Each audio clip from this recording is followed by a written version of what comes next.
জীবন জীবিকার তাগিদে জেলেরা তাদের মাছ ধরার একটি নতুন কৌশল অবলম্বন করছেন।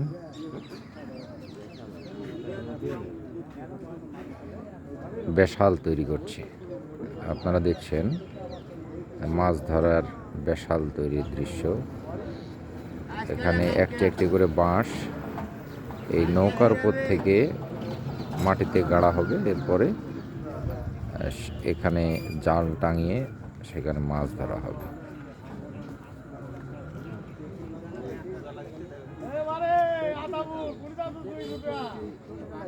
চলছে প্রস্তুতি, কিভাবে করবেন সেই বিষয়ে সিদ্ধান্ত নিচ্ছেন দুজন।